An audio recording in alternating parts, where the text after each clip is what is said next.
하나님의 말씀은 양날의 검과 같습니다. 한쪽은 사랑과 은혜가 충만하시고 한쪽은 공의와 심판의 칼이 있습니다. 하나님은 언제나 이 두 개의 양날의 검이 동시에 이렇게 운행을 하시죠. 우리에게 오시는 것도 두 가지가 다 있어요.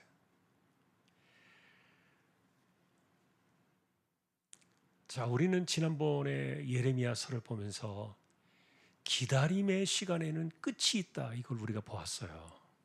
하나님이요 무작정 기다리시지 않으세요. 하나님의 때가 딱 닫혀버리면, 공의의 그날이 찾아오면 심판의 칼을 여지없이 드십니다. 그때는 하나님께서 눈 하나 깜짝하지 않으십니다. 그래서 하나님의 기다리심이 무한하시다, 그렇게 말하면 안 됩니다. 하나님은 양날의 검을 갖고 계십니다. 자, 그런데 오늘 이제 우리가 보고 싶은 것은 한쪽 편의 또 다른 면에 있는 이 사랑과 은혜의 방편인데, 이게 이제 기다림이라는 똑같은 그런 시간 속에서 이게 나온 거예요. 한쪽은 기다림의 끝이 되면서 심판이 찾아오고, 한쪽은 기다림의 무한하심 속에서 은혜와 사랑이 강조되어지는, 이렇게 이제 양날의 검이 이제 있는데, 오늘 우리가 보신 이 본문은 사랑과 은혜의 기다림이에요. 끝이 오는 기다림이 아니라 계속 기다리시는 기다림. 그것은 여러분, 우리가 영원한 언약이라는 이 표현, 그러니까 하나님께서 그날이 오면 내가 한 마음과 한 길로 그들이 나를 섬기게 하고, 그리고 다시는 떠나지 않는, 그리고 자신들과 후손들이 영원히 복을 받는, 소위 말하는 천대에 이르는 복을 받는 영원한 언약을 주겠다. 자, 이것이 기다림의 시간 속에서 오는 하나님의 약속이었어요. 자, 결과적으로 이것은 1차적으로는 포로에서 돌아올 회복되어질 그들을 바라보게 하는 기다림의 약속이기도 하지만, 그러나 또 멀리 바라보면 하나님의 아들 독생자가 이 땅에 오셔서 성령을 우리에게 보내주실 때 찾아오는 그런 그 먼 약속이기도 했어요. 그러니까 하나님께서는 때로는 이 긴 시간 속에서 기다리시는 거예요. 그럼 우리는 이것을 어떻게 분별할 수 있느냐? 어떤 기다림은 끝이 오고 어떤 기다림은 무한하게 이렇게 하나님께서 열려 있느냐? 우리가 어떻게 이것을 분별하고 찾아갈 수 있겠는가? 이런 것들을 생각하는데, 자, 우리가 그런 것들을 바라볼 때, 물론 그 주권이 그분에게 있으니까 기다림의 때도 그분에게 있고 심판도 그분에게 있고 무작정 기다리시는 것도 그분의 은혜 가운데 있으니까 하나님 마음인데 우리가 어떻게 알 수 있겠느냐, 이렇게 말할 수 있을지 모르겠지만, 성경은 우리에게 그것을 분별할 수 있는 이 기다림의 사건에 대한 하나님의 양날의 검이 무엇인가를 보게 하는 증거들이 있어요. 예를 들면은 이스라엘 백성들이 예루살렘이 무너지고 그들이 포로로 끌려가고 흩어져 죽임을 당하고 잿더미가 되어져 버린, 짐승들이 사는 터전으로 바뀌어져 버린 그 예루살렘의 황폐한 그 땅을 만들어 버렸던 이런 심판의 그 원인을 우리가 돌이켜 보면은요, 그것은 뭐냐면은 한마디로 이렇게 말할 수 있어요. 이 기다림에 대한 이 하나님의 속성은요, 우리에게 기다림의 신앙으로 또 우리에게 찾아와요. 하나님을 믿는 사람들에게 이 기다림의 신앙이 있는 사람과 기다림의 신앙이 없는 사람, 다시 말하면 하나님의 이 기다림의 은혜를 우리의 신앙으로 삼고 기다림의 신앙을 가지고서 하나님을 향하여 바라보면서 그 하나님의 때를, 은혜의 때를 기다리는 사람들에게는 이 기다림의 신앙, 이 기다림의 은혜가 있는데, 그런데 한편으로는 하나님의 이 기다림에 대한 이 은혜를 저버리고 조롱하고 멸시하고 무시해버리고 이것을 준비하지 않고 마음대로 하는 사람들에게는요, 그날이 불시에 도적같이 찾아오는 거예요.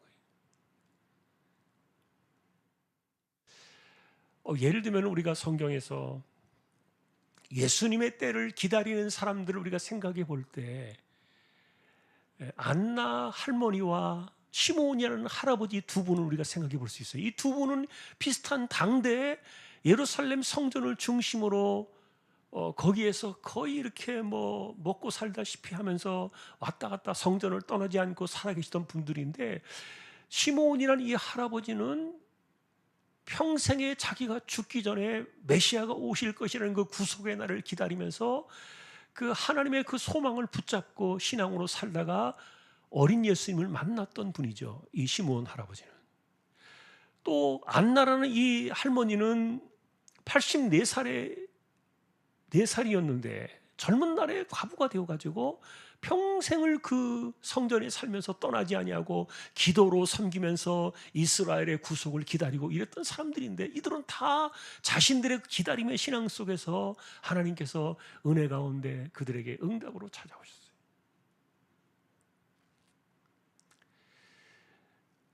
자, 그러니 우리가 기다림의 신앙을 갖는다는 것은 이 땅을 향하여 하나님께서 언젠가는 우리에게 은혜를 베푸시고 우리를 회복시키시고 그리고 우리에게 사랑으로 찾아오실 그날을 바라보면서 기다림의 시간을 갖는 사람들, 기다림의 신앙을 갖는 사람들, 이들에게는 기다림의 은혜가 그들에게 찾아오는 거예요. 자, 이 관계를 우리가 잘 이해해야 돼요. 그러나 이 기다림의 신앙을 하나님 앞에서 없수이 여기고 그런 날이 오지 않을 것이라고 이것을 무시하며 살아가는 사람들에게는요, 그 기다림의 시간이 인간에게는 심판으로 찾아와요. 예를 들면 여러분, 구약 시대 때, 노아의 홍수 시대 때 노아를 통해서 사람들에게 이 땅이 물로 심판을 받을 것이다 이야기를 했어요. 그런데 하나님께서 금방 그것을 이루지 않으셨어요. 우리가 알고 있는 것처럼 보통 한 100년 이상이 지났을 것이다 이렇게 보고 있지 않습니까? 방주를 짓는 시간만 하더라도 일반적으로 사람들이 생각하면은 한 5, 60년 정도 이렇게 보는데, 그래도 그 이후에 한참 지나서 비가 내렸잖아요. 100년이 넘어서 비가 내렸는데 그 기다림의 시간을 조롱하던 사람들, 비가 터졌을 때 그들은 살아남지 못했어요. 다 죽었어요. 신약시대에 비슷한 그 비유가 우리가 최근에 만났던 그 열처녀의 비유에서 나와요.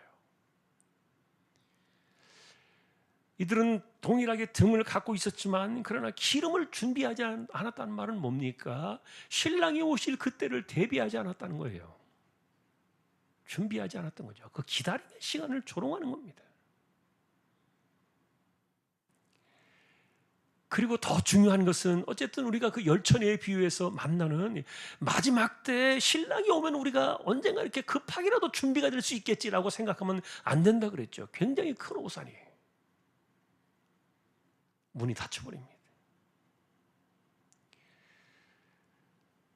자, 그러니 그 열처녀의 비유는 지금 하나님께서 이 기다림의 시간을 우리에게 주시는 것은 우리에게 은혜로 회복시키시고 사랑의 약속을 베풀어 주시는 그날을 바라보면서 준비하는 사람답게 살아갈 때 그 소망을 가지고 그 하나님의 은혜의 날을 기다리며 살아가는 사람들에게 이 기다림의 시간은 은혜로 찾아오는 것이지, 그런 시간을 믿지도 않고 조롱하고 이렇게 사는 사람들에게는 그날은 심판으로 찾아올 것이다. 기다림에 대한 양날의 칼이에요. 사울이라는 사람이 몇 살에 왕이 됐을까라고 이렇게 생각을 해보면 정확하게 몇 살에 왕이 되었는지에 대한 성경의 기록은 없어요. 그런데 어떤 기록은 있는가 하면은 그가 사무엘에게 버림을 받는 사건이 나오잖아요.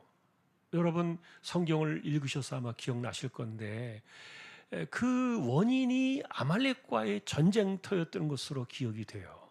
아말렉과의 전쟁에서 모두를 다 진멸하라. 하나님께 바쳐진 것이기 때문에 하나 남기지 마라 그랬는데 사울이 그것을 숨겼잖아요. 마치 아간이 여리고성 무너졌을 때 뭔가를 훔쳤던 것처럼 사울이 역시 그것을 갖다가 하나님의 명령을 없이 여기고 숨겨놓았다가 사무엘에게 아주 호된 질책을 받았지요.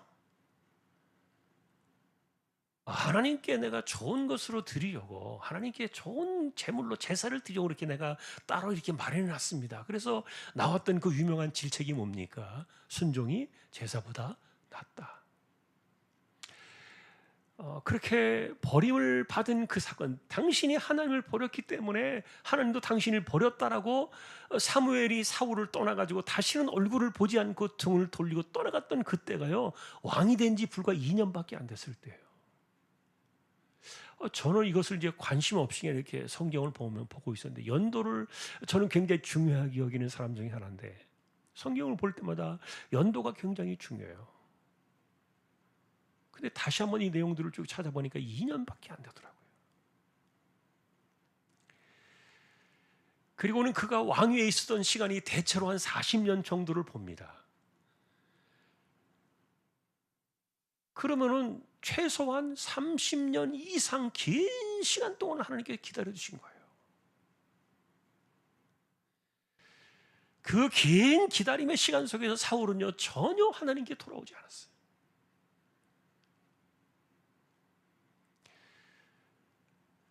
하나님께서 사실은 사울의 시대를 빨리 끝낼 수도 있었지만, 그래서 다윗의 고통스러운 시간을 줄여줄 수도 있었지만, 그러나 한편으로 사울에게는요, 기다림의 시간을 주셨다는 거예요. 돌아오기를 기다리셨던 거죠. 변화되어지기를 기다리셨고, 자, 그렇게 되었는데, 그런데 그 긴 시간 동안 그는 다 허비해 버렸어요. 마치 기름을 준비하지 않았던 미련한 다처녀 같이 그렇게 있다가 그냥 허망하게 블레셋과의 전쟁터에 나갔다가 누가 쏜지도 모르는 그 화살 하나가 날라와가지고 심장을 뚫고. 보통 여러분 왕들은요, 갑옷을 입어요. 아합도 그랬지만, 그런데 갑옷 사이에 틈이 있는 그 사이로 무심코 날아온 화살 하나가 그 속을 뚫고 심장을 치고 들어올지는 어떻게 누가 알 수 있겠냐고요. 하나님이 하신 거죠.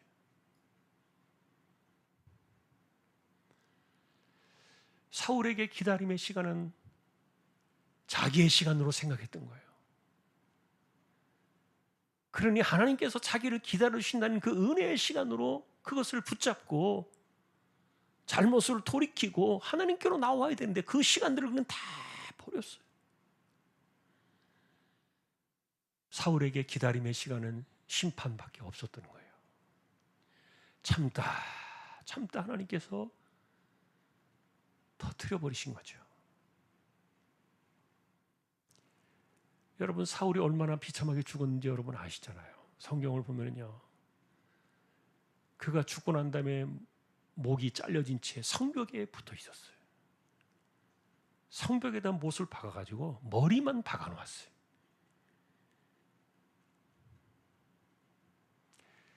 그리고 목이 잘려진 그 몸뚱아리를 벽에다가 박아놓고 얼마나 조롱을 했는지 몰라요. 하나님께서 버리시니까요, 자기를 지킬 수 있는 힘이, 울타리가 하나도 없는 거예요.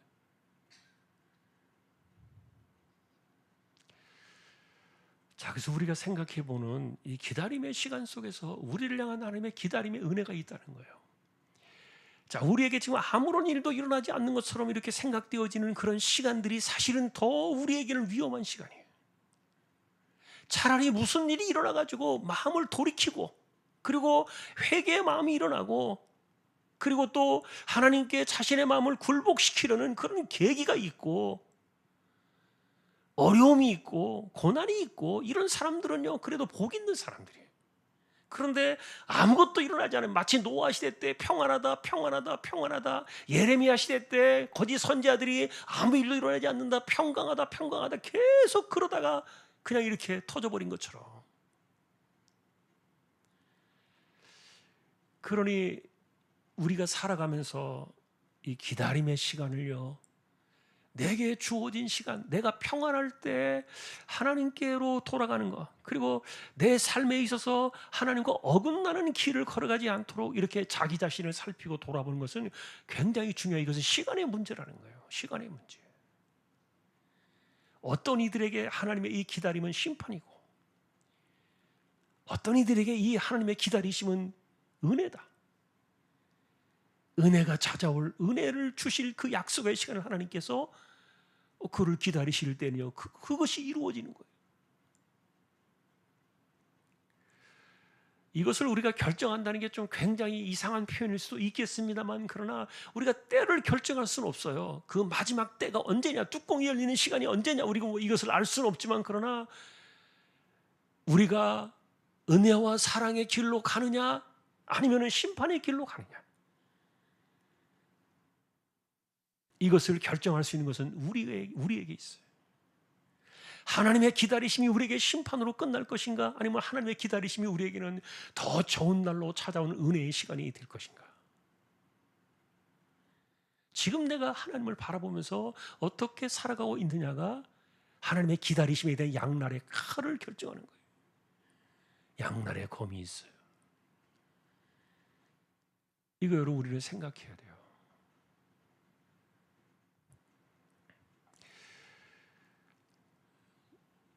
우리의 시간 속에서 분명한 것은 하나님의 기다리심이 있다는 겁니다.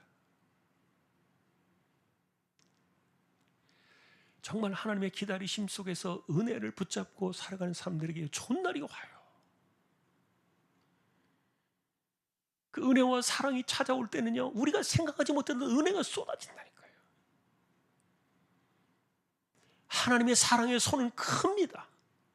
그리고 하나님의 은혜의 손은 우리가 생각할 수 없는 그 이상의 것으로 커요. 너무도 크고, 그것이 찾아올 때는요, 우리의 두 손으로 받아 이렇게 들기에도 부족할 정도로 너무너무 넘쳐나는 큰 은혜인데,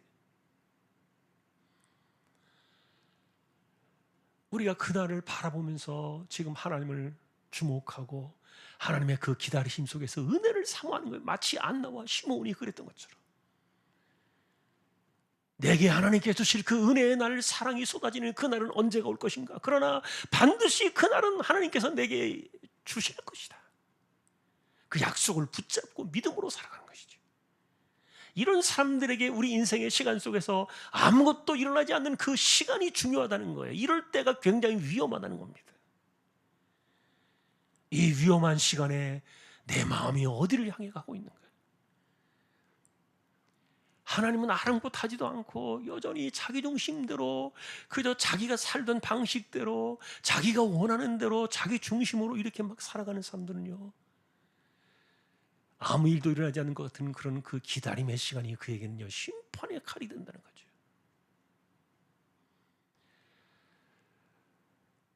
자, 우리는 신앙을 그래서 우리가 생각해 볼 때, 예수 믿고 산다는 것은, 여러분, 중요한 것은 뭐냐 하면은, 겉으로 드러나는 행위도 중요하지만 마음에서 나오는 행위가 아니면 안 돼요. 하나님께서 바라시는 것은 마음이에요. 자, 그러니 우리에게 주시기를 원하고, 또 우리가 변화되어지기를 바라는 것은 새 마음이거든요. 그리고 이미 신학 시대에는 우리에게 새 마음을 주셨기 때문에, 이거는 아들의 피값으로 우리에게 주신 위대한 선물이에요. 이 새 마음 속에서 나오는 예배와, 이 새 마음에서 나오는 기도와, 그리고 새 마음에서 나오는 우리의 생각과, 새 마음에서 나오는 우리의 말과, 새 마음에서 나오는 우리의 행실, 이런 것들이요, 다 중요해요.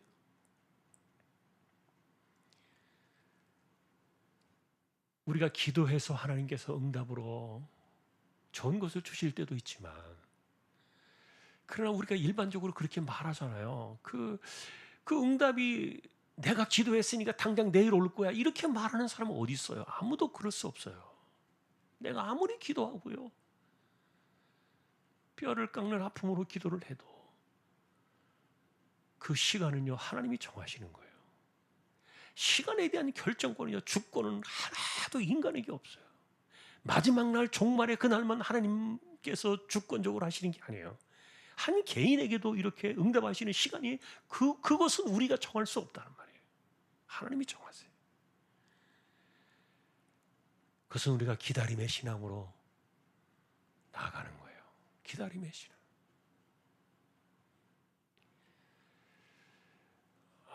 여러분, 하나님께서 주시려고 마음먹는 사람들에게 주십니다. 뺏어가고 싶은 사람들에게는 다 뺏어가 버리십니다. 우리는 하나님의 그 주권을 믿어요. 그러니 오죽하면요, 수천 년 동안 가나안 땅에서 주인처럼 살아왔던 그들을요, 하루아침에 쫓아내도 이게 아무런 문제가 되지 않고 이게 하나님의 공의에 적합한 이유가 되는 것은 뭡니까? 그분이 이 땅의 주인이시니까 그래요. 모든 만물의 주인이시니까. 가나안 땅 수많은 수천 년의 수많은 사람들이 대를 이어서 살아왔을지라도요, 이제 때가 되어 가지고 내가 너희들 이제 더 이상 못 살게 할 거야. 내놔. 그게 여호수아서 아닙니까? 내놔. 그러면 내놓는 거예요. 그럼 내가 이 사람들한테 줄 거야. 자, 이것이 하나님의 주권이고 하나님의 방식인데, 어쨌든 우리가 기도하는 것도 중요하고, 우리가 잘하는 것도 중요하고, 그렇게 하지만 어쨌든 그러나 이 하나님께도 기다림의 시간이 있다는 거예요.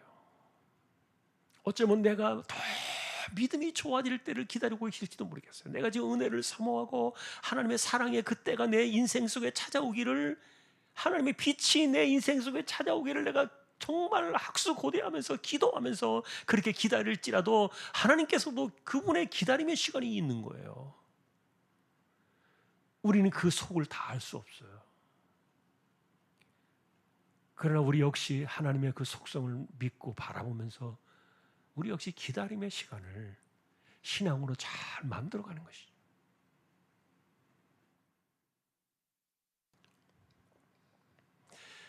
자, 오늘 우리는 이 기다림의 신앙에 대한 양날의 검에 대한 하나님 말씀을 보고 있어요. 하나님은 양날의 검으로 우리에게 찾아오신다. 똑같은 기다림의 시간이지만 어떤 이에게는 심판이 되고 어떤 이에게는 은혜와 사랑이 된다. 공의냐 사랑이냐, 이 길을 가는 것이 우리에게 있다는 거죠. 자, 오늘 내용은 그런 내용, 그런 부분입니다. 오늘 예레미야가 우리에게 그런 것들을 말해 주었어요. 자, 그러니 언제나 우리의 신앙은 미래적이에요. 지금 현재 당장도 중요하지만 내일이 지나고 모레가 지나고 시간이 지났을 때, 하나님의 기다림의 시간이 우리에게 찾아왔을 때 내가 그때 매를 맞을 것이냐, 아니면 하나님이 내게 사랑을 베풀 것이냐.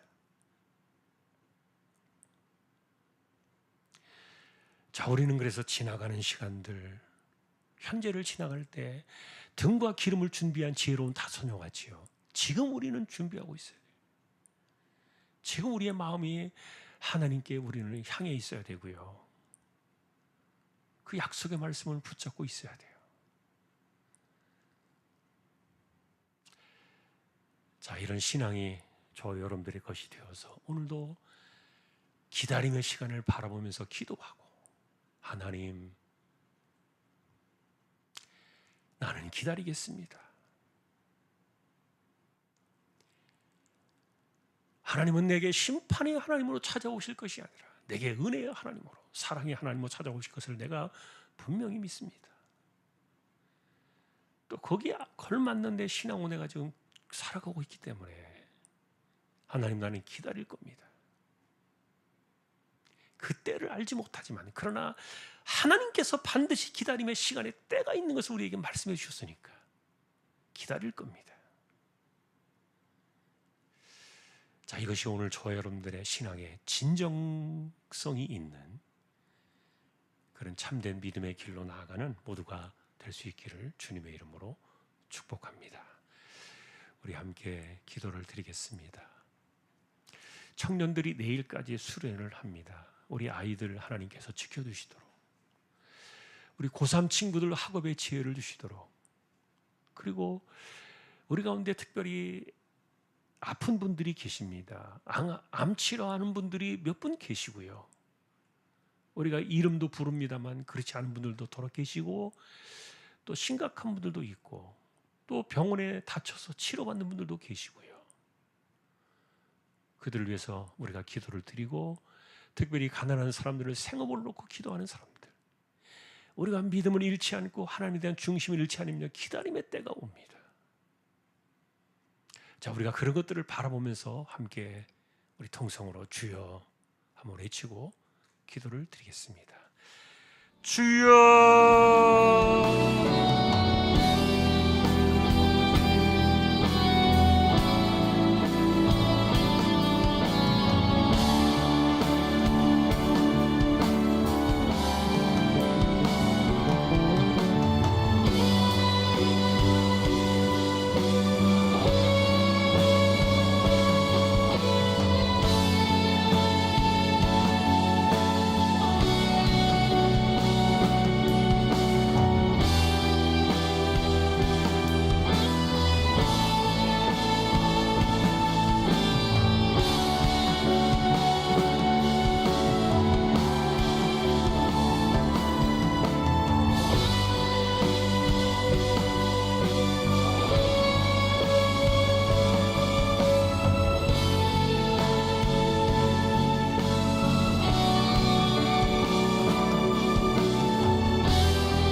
집사님, 최태경 청년, 신배한 집사님, 조인성 청년, 김한솔 청년, 백경래 집사님, 조말순 집사님, 서덕규 집사님, 정종화 집사님, 이들을 의탁합니다. 특별히 암 치료하는 분들이 있습니다. 하나님께서 그들을 오늘도 돌아보아 주시고, 병약한 분들, 병원 치료를 받는 분들, 연세 많으신 분들, 기력과 맑은 정신을 지켜주시기를 소망합니다. 우리 자녀들을 지켜주시고 학업의 지혜와 인생의 길을 열어두시고, 청년들 수련회 가운데 함께 하셔서 말씀으로 찾아오시고 기도 가운데 임재하시는 하나님을 경험하는 귀한 시간들 꼭 되게 하여 주옵소서. 하나님 아버지, 하반기에도 교회를 지켜주시고 저희들을 긍휼히 여겨주셔서 우리의 오늘이 하나님의 기다림의 시간 속에서 은혜와 사랑으로 찾아오는 그런 날이 꼭 되도록 우리를 지켜주시고, 우리 가운데 심판을 맞이하는 그런 사람들이 하나도 없도록 지켜주시고, 하나님만을 바라며 등과 기름을 준비한 지혜로운 타소녀와 같이 이 시대를 잘 세워가는 저희 모두 다 되게 하여 주옵소서. 존귀하신 예수님의 이름으로 기도하며 다시 오실 우리 주님 예수 그리스도의 은혜와 하나님 아버지의 사랑과 성령님의 감화, 감동, 위로, 인도, 교통 충만하심이 하나님의 기다림의 시간에 끝이 올 때 사랑과 은혜의 그날이 우리에게 찾아오기를 소망하며 믿음으로 기다림의 시간을 잘 채워가기를 원하는 우리 모든 심령들, 주왕의 가족들 위해 이제로부터 영원까지 함께 있을지어다. 아멘.